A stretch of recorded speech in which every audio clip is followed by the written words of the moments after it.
everybody, this is Stephanie. It's Saturday, July 2nd. So we're back again. I had no plans on doing any YouTube material today on my channel. My last video was over 40 minutes long. I very seldomly do a material that goes over a half an hour, let alone 45 minutes. It's just too long, and I think when you do material that's too long, it tends to lose people's interest. Maybe if they're in bed and they can't sleep, they might want to go to my channel and watch my content. That's 45 minutes, and then it'll put them to sleep. Just kidding.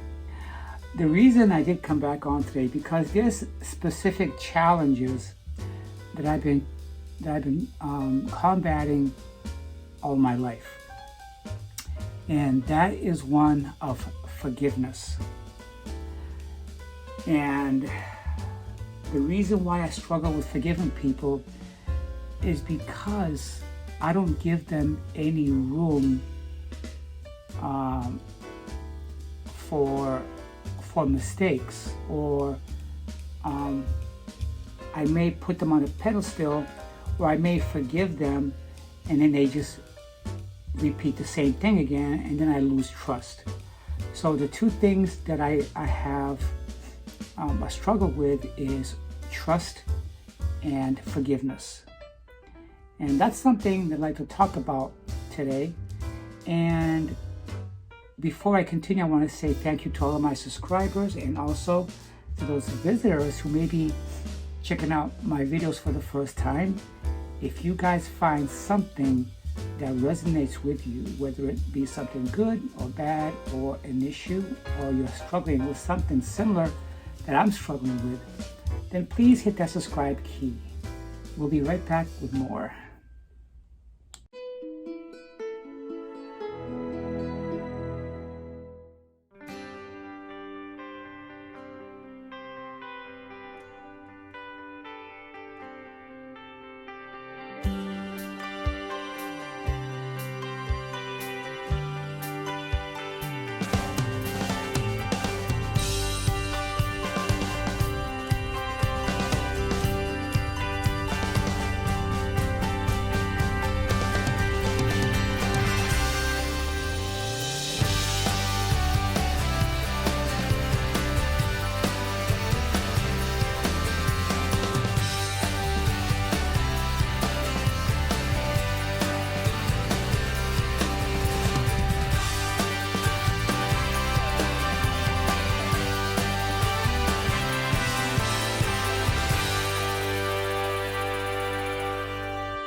Okay, so why is it that I have a hard time forgiving people? I think that's something that began when I was very young. When I was very young, I looked up to my grandmother for love and support, because I don't think I got that from my parents, okay, my mother and my father. Like many families, I grew up in a very dysfunctional family. Because of my mother, me and my middle brother, we were physically and mentally abused by my mother. And because my father was never home so much, he was home in that he worked 40 hours, he paid the bills, he supported the family, but he was out a lot of times with his friends. So therefore, our mother spent more time with us at home. And the fact that my mother was also an abused person in her family, which was somewhat dysfunctional, she also became abusive and contributed to the dysfunction in our family. As I grew up, I tended to gravitate towards my father's side of the family. mainly because my grandmother raised me, my father's mom, since I was a baby. And my grandmother would tell me stories of the difficult times that they had with my mother. And those things stayed with me. And also the abuse, verbally and physical abuse from my mother. So as far as the trust goes, I developed a trust in my grandmother because my grandmother was always there for me. She would stick up to me and she would say that she loved me, and she would tell me stories of when I was a little child. And my brother, my middle brother, he gravitated a little bit more towards my mother's side of the family. But it didn't make a difference what side of the family that we gravitated to. We both were still very much physically abused and mentally abused. My youngest brother, he was like the golden child. He was my mother's favorite. And me and my brother never treated my brother any different because he was my mother's favorite. How has this affected my adult life? I think it's had profound effect on my life and also my middle brother's life.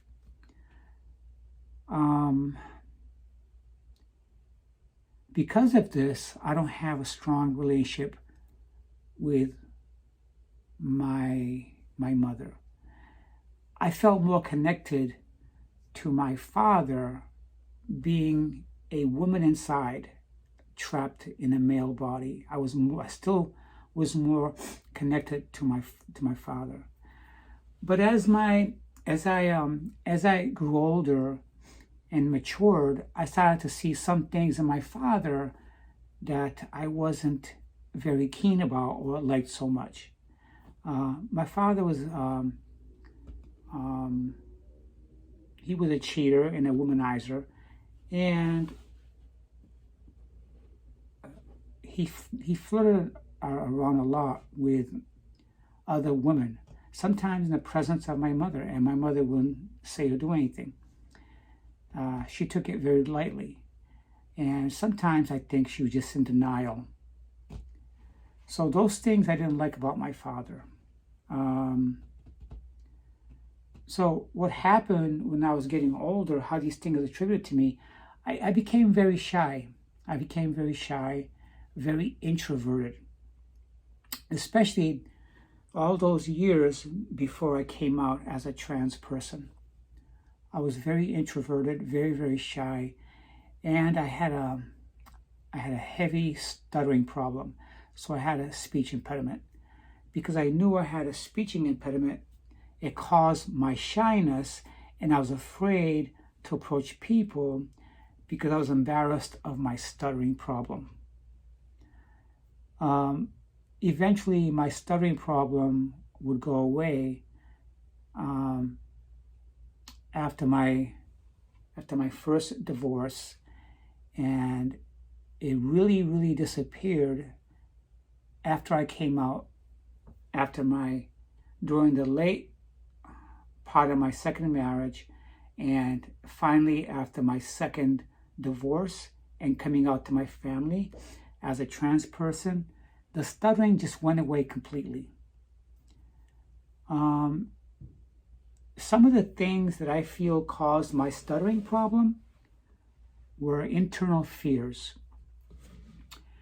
And some of the internal fears was I wasn't living myself as my true self, number one. And number two was a childhood problem that I had with horrible nightmares that were very repetitive of the same scenery. The same scenery, it was because the sceneries was that of a past distant memory of another life as another person, or a reincarnation, which haunted me.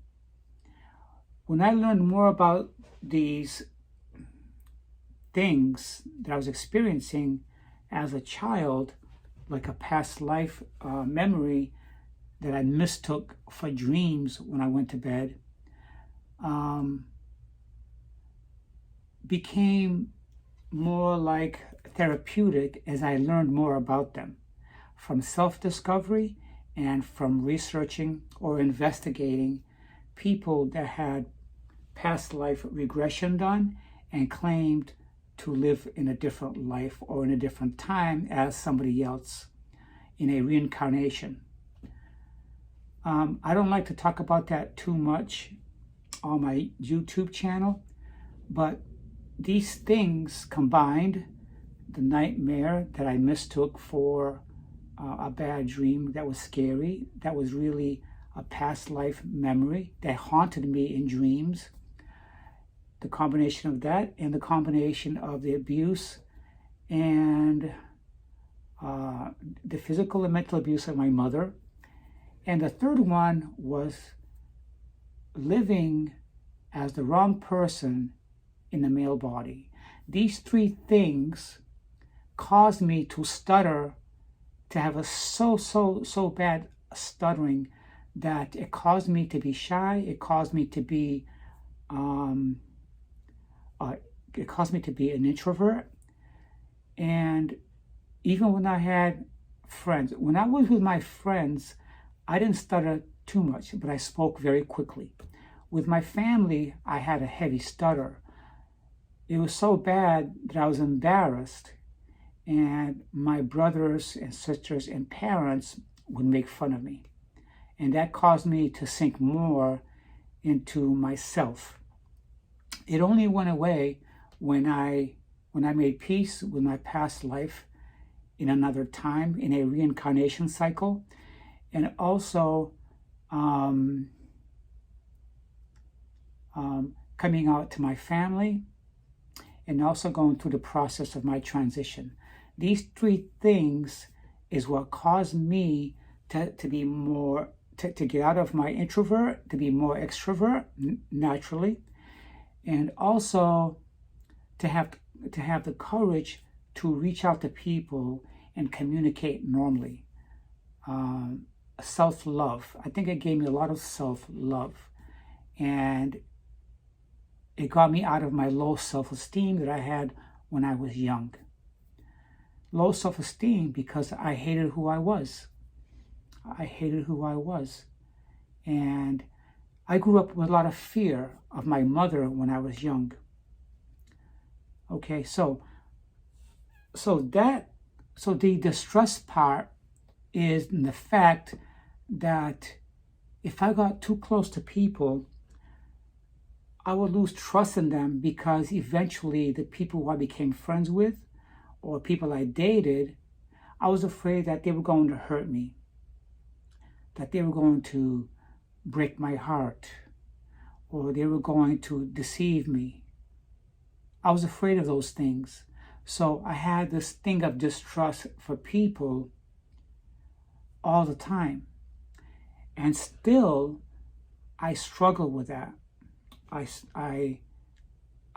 struggle with trust, and I struggle with forgiveness, forgiving people.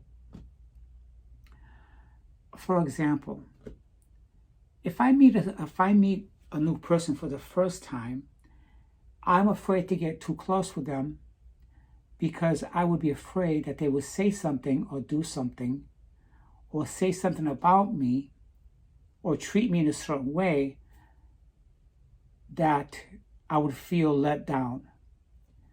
If I feel let down, that thing that I felt left down about would stay in my mind for a long time. And I would dissect it, and I would pick it apart. And then, after doing all that, I would distance away from the people that crossed me, or deceived me, or let me down, or hurt me.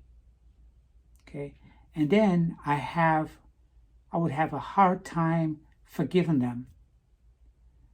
For example, if I became friends with someone who I work with, and then later they made a wise remark that I didn't like, that I found offensive, okay, I would take it very personal, and I would lose trust in them,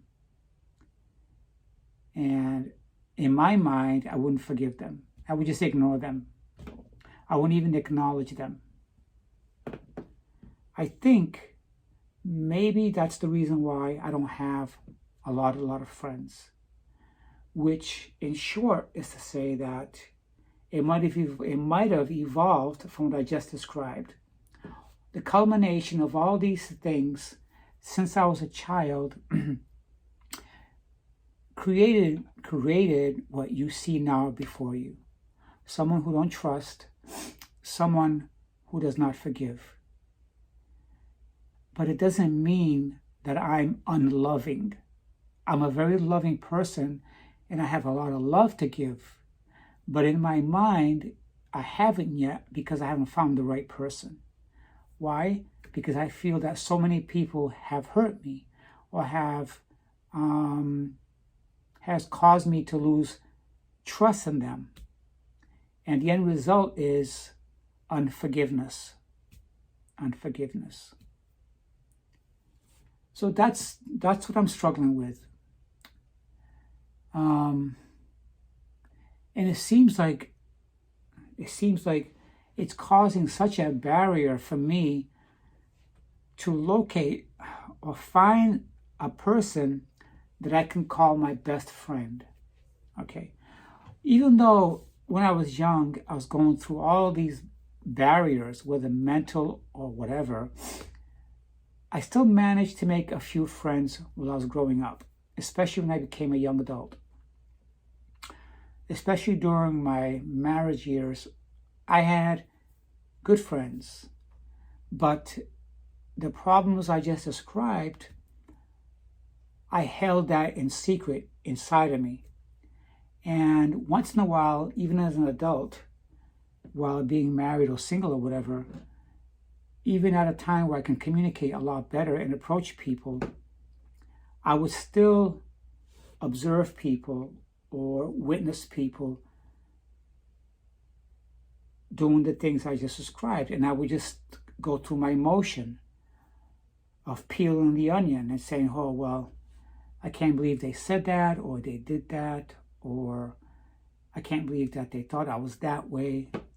You know, finding things that I thought were offensive to me that someone did would put me into a cycle of deciding whether I should keep them as friends or just kick them to the curb.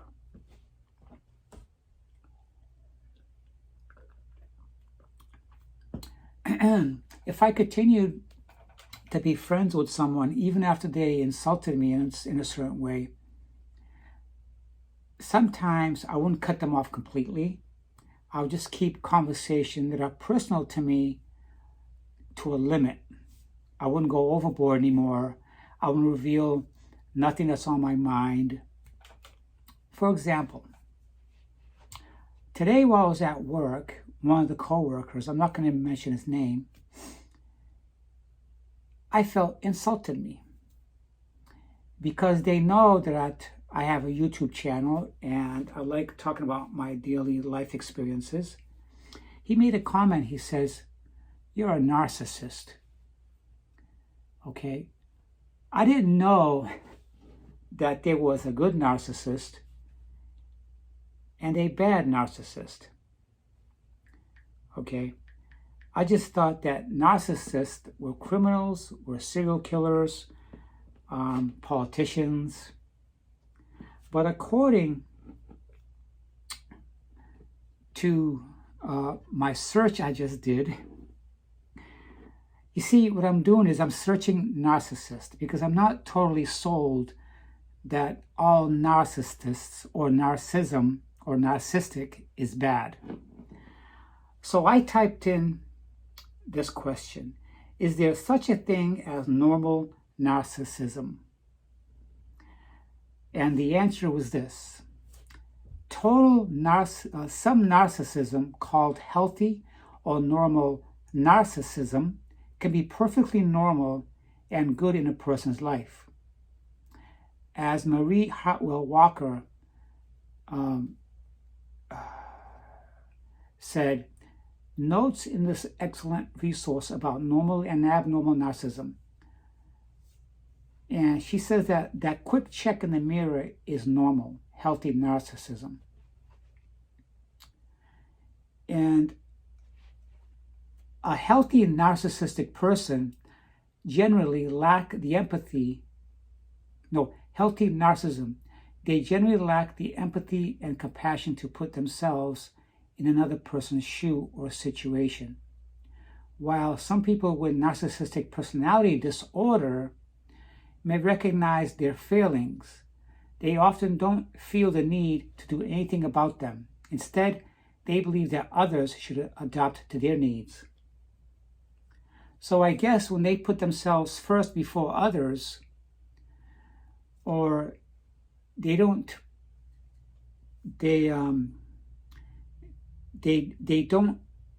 recognize what they're doing that could be bad, or they don't recognize their negativity. They often don't feel the need to do anything about their failings. And they think that people should just adapt to them. These are narcissistic personality disorders. And someone put a question on there that says something like, why is narcissism so stable? It is relatively stable because a person has assimilated into their self-image the successes that came as a result of their actual hard work to overcome real-life obstacles.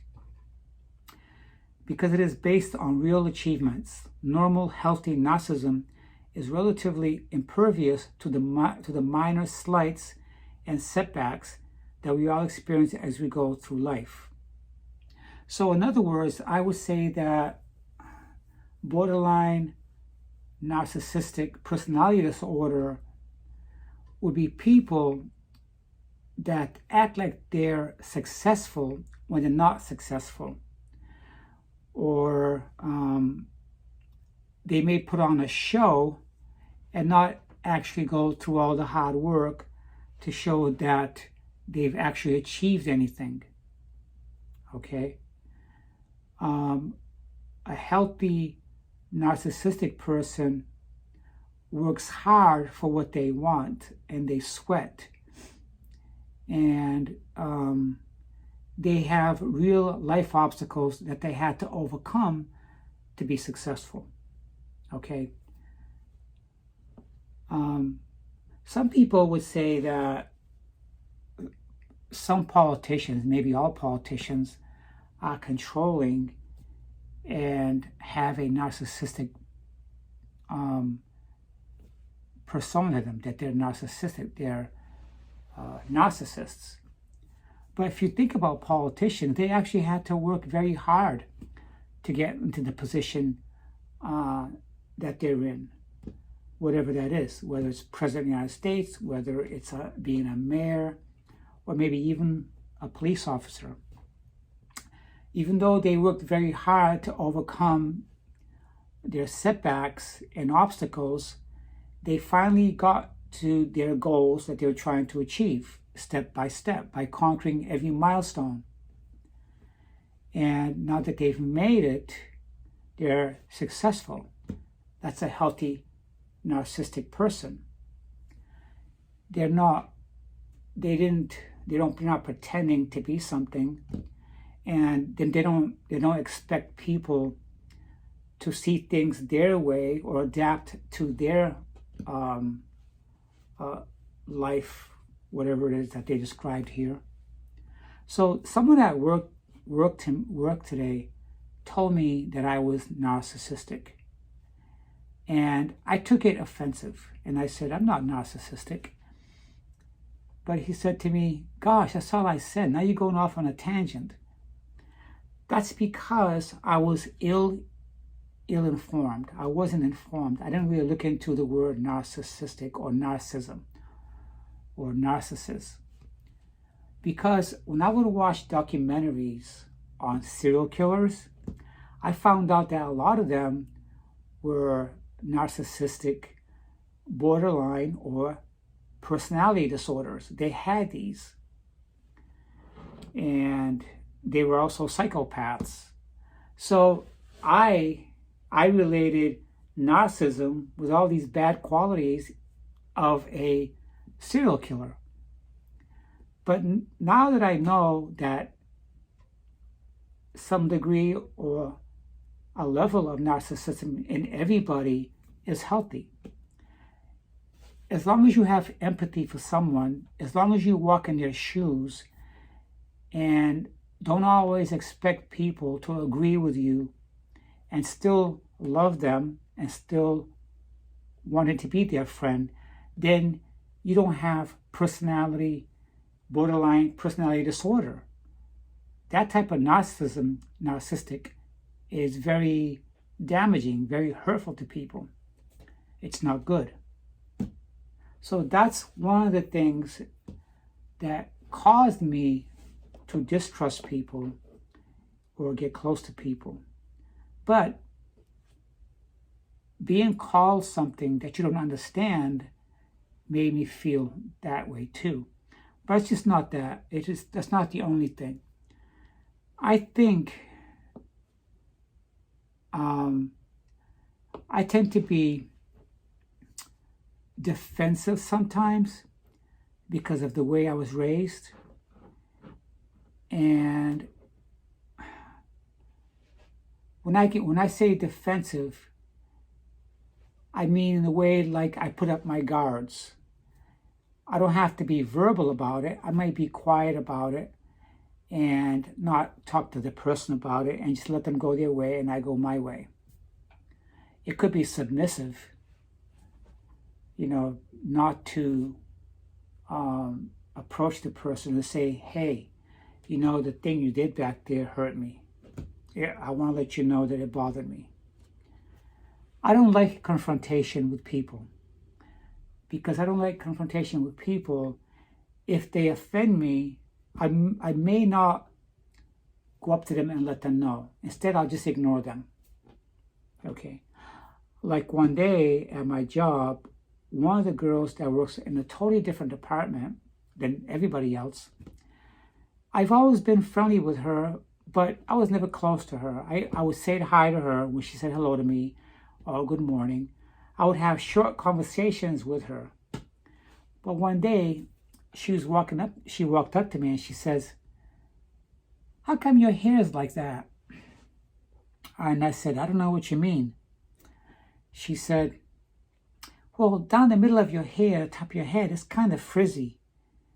And she looked at me and she said, you like that? So to me, that comment and that conversation, to me, was like a put down. Why is she observing how my hair looked like? What does she care how my hair looks? Or the texture of my hair, whether it's curly or straight or soft or rough. What does she care? When I go to work, I'm not observing people, what they look like. I'll just make eye contact and say hi and keep going. So when she did that to me, that bothered me. It really did.